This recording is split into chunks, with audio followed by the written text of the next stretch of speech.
What happens when Donald Trump spots a struggling veteran on the streets?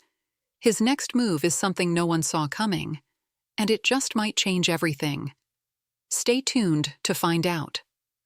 Don't forget to like this video and subscribe for more incredible stories. If you're ready, let's get started. The city buzzed with its usual chaos, cars honking, hurried footsteps echoing off the sidewalks, and the occasional street vendor shouting to attract customers. Among the sea of people, a lone figure sat hunched over on a weathered bench near Central Park.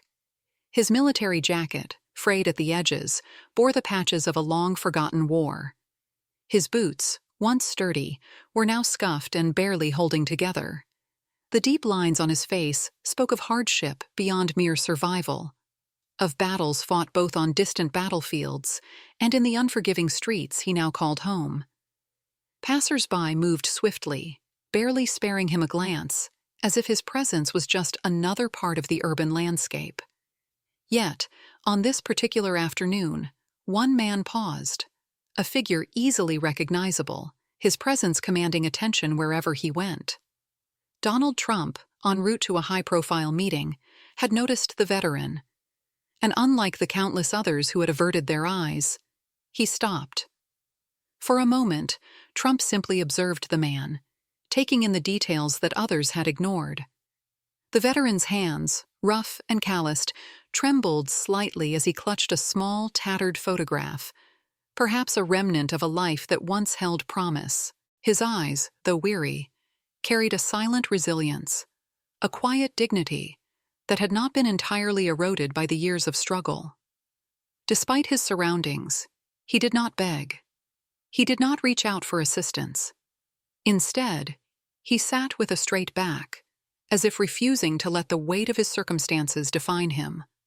Trump, a man accustomed to fast decisions and swift action, felt something shift within him.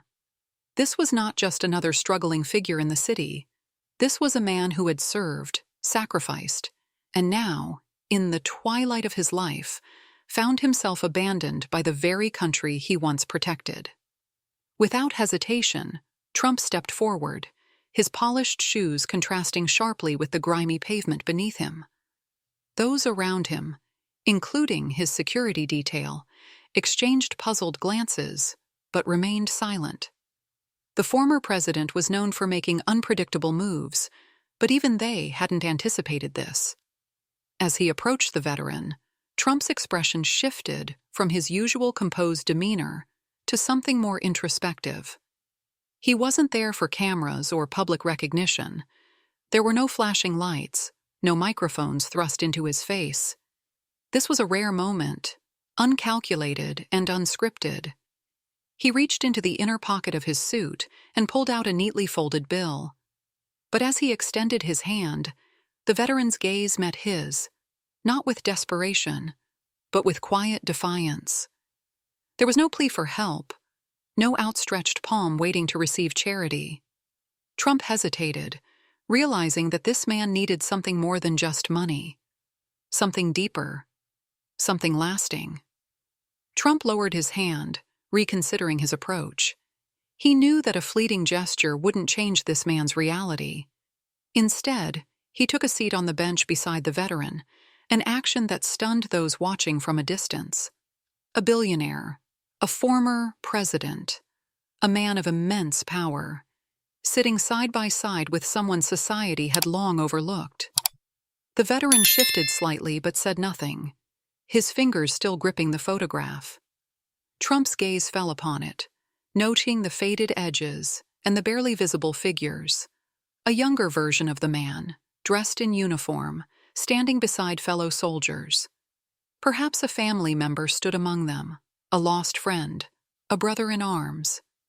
Trump exhaled slowly, recognizing that beneath the dirt-streaked face and ragged clothing sat a man with a history, a man who had once been strong, respected, and vital. It was a sobering realization. How quickly the world forgets those who have given everything for it. For a few moments, neither man spoke. The city roared around them, yet the space between them felt oddly still, as if insulated from the relentless movement of the world. Trump's mind raced, not with political calculations or business deals, but with a genuine sense of responsibility. This man, and countless others like him, had been left behind, discarded by a system that had once depended on their strength. Trump had spent a lifetime making deals, building skyscrapers, and navigating the ruthless world of power. But in this moment, none of that mattered. What mattered was the man sitting beside him, a living testament to both sacrifice and neglect. With a sudden resolve, Trump reached for his phone and made a call. Not to an aide, not to a reporter, but to someone who could actually do something. Someone who could ensure that this veteran, and others like him, would no longer be invisible. The call was brief, but its impact would be lasting. Trump's voice carried a tone of urgency, the kind that signaled immediate action. On the other end of the line was a high-ranking executive from one of his charitable foundations, a man who knew better than to ask questions when Trump issued a directive. A plan was set into motion: housing, medical care, and job opportunities for veterans in need. This wasn't about a single act of kindness. It was about a commitment, a tangible effort to address a broken system. As he ended the call, Trump turned back to the veteran, who had been listening in quiet curiosity. The man's expression remained unreadable, but something in his posture shifted. Less guarded, more receptive. Perhaps for the first time in years, he wasn't just being seen, he was being acknowledged. And in that moment, amidst the endless hum of the city, a sense of dignity was restored. As Trump rose from the bench, his security detail instinctively adjusted their positions, sensing that their unpredictable charge was ready to move. But before he left, he reached into his pocket once more. Not for money this time, but for a business card. He placed it on the bench beside the veteran, a subtle yet unmistakable gesture. The card bore his direct contact information, a gateway to resources, connections, and perhaps a second chance. There was no grand speech, no expectation of gratitude, just a silent understanding that this moment would not be forgotten. As Trump walked away, disappearing into the tide of people and flashing cameras that awaited him elsewhere, the veteran remained seated, his fingers tracing the edges of the card. For the first time in years, he felt something unfamiliar stirring within him. It wasn't just hope. It was the possibility of being remembered.